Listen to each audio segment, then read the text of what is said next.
यह दोस्तों सेना के अंदर एक डिसेबिलिटी पेंशन को लेकर के एक नया नियम निकला है और ये लगातार इसके अंदर बदलाव होता है और इससे सीधा सीधा झटका है।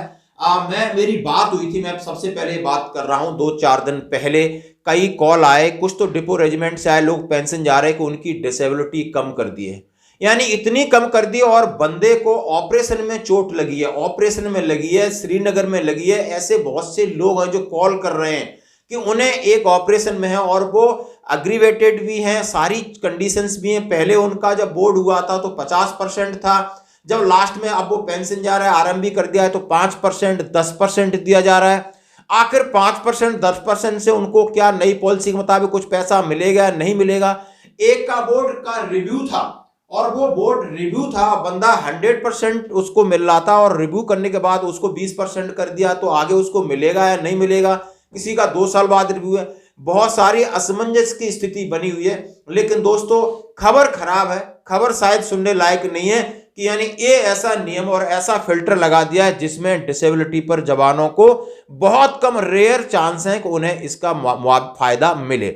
और इसी के लिए अभी एक लेटर जारी हुआ है 27 दिसंबर को। ये सुनकर के थोड़ी हैरानी है, असमंजस की स्थिति है कि सेना जैसी नौकरी नहीं है। सवेरे बंदा उठता है तो पीटी में जाता है तो कहीं वहां बीपीटी है, पीपीटी है, एक्सरसाइज है, हमेशा 24 घंटे ही वो फौज का काम करता है। 24 घंटे में वो कहीं ना कहीं फिसल सकता है और फिजिकली काम करता है, रात में करता है, दिन में करता है और जंगल में करता है, पहाड़ियों पर करता है, बड़ी बड़ी गाड़ियों से सामान उतारता है, उसको चोट लगने के चांसेस पूरी तरीके से रहते हैं।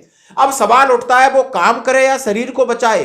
क्या हमेशा उसके दिमाग में ये भय नहीं रहेगा कि यदि मुझे कुछ हो गया तो मुझे कुछ पैसा नहीं मिलेगा?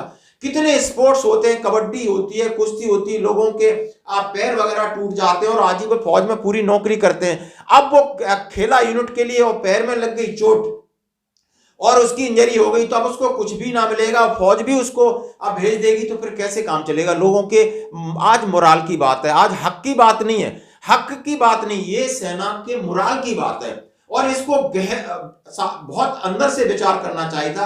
हमारे सेना के अधिकारियों से इसकी फीडबैक लेनी चाहिए थी, आखिर ऐसा करें तो क्या फायदा होगा, क्या नुकसान होगा? ये तो वही अग्निवीर की तरह आपने जबरदस्ती घुसेड़ दिया। और इसी तरह जो नई पॉलिसी निकली है, और ये पॉलिसी निकली है 21 सितंबर 2023 की, इसकी वजह से लोगों को नुकसान है, हो रहा है, फोन आ रहे हैं। ये तो पहले बोल रहे हैं नहीं ये पॉलिसी सिर्फ फलाने के लिए, ढिकड़े के लिए, नहीं जी, नहीं जी, नहीं जी, ये इससे नुकसान हो रहा है और लोग इससे थोड़े भ्रमित हैं और भयभीत भी हैं। और आगे भी ये जवानों को सोचना होगा कि हम शरीर को कैसे बचाएं, क्योंकि इन्होंने एडवाइजरी जारी की है। आखिर एडवाइजरी क्या है जरा, ये 27 दिसंबर की है। Government of India, ministry of defence, department of ex service and welfare, नाम वेलफेयर है लेकिन लिखा है 27 दिसंबर 2023, chief of defence staff, army staff, naval staff, air staff. और ज्यादा चांसेस आर्मी के जवानों के साथ रहते हैं क्योंकि उनकी लाइफ इसी तरीके की होती है। Rounding off and broad banding of disability for the purpose computing disability elements को कंप्यूट करने के लिए किस तरह उन्होंने राउंड ऑफ किया है ब्रॉड बैंडिंग करके।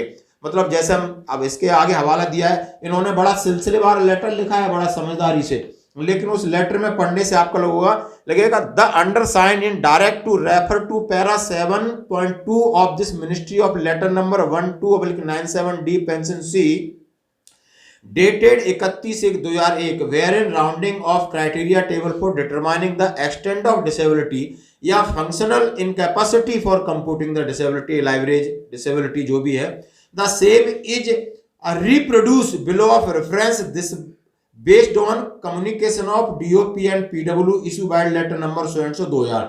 पहले इनका था percentage of disability and assess less than 50 था, percentage to be reckon on computing disability 50%, 50% के नीचे तो उसको 50% मिलता था, 50% और 75% के बीच है तो उसको 75% मिलता था, 76 और 100 के बीच है तो उसको 100% मिलता था। ये नियम था इनका, 2000 का ही लेटर है।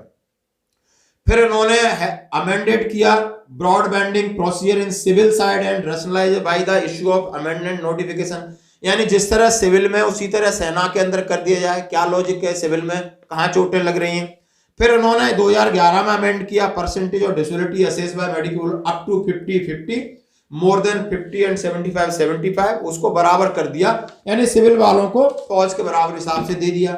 फिर इन्होंने accordingly to out the informality between the civil military has been decided with approval of competent authority amend the round of table given para 7.2 government of India MOD letter 2001 का इन्होंने हवाला दिया हमें। अब इन्होंने ये इतनी चुपड़ी बातें करी, लेकिन आखिर में for the armed forces personnel who are retain in service despite disability attribute to aggravated by military service post retention cum impairment assessment board banding will apply only the actual assessment of disability in is 20% या above and 20% of life, यानी 20% से कम नहीं। आगे क्या मिलेगा? अभी इन्होंने फिर इन्होंने कहा कि medical board will indicate actual assessment of disability will not carry out any rounding off फिर वो भी अब कहा है the finding the medical board of extent disability will treat it as final binding. These orders shall take effect from date of issue of this letter. All other terms of इन नए letter में इन्होंने बना दिया है कि जिसकी 20% से कम है उसको कुछ नहीं मिलेगा।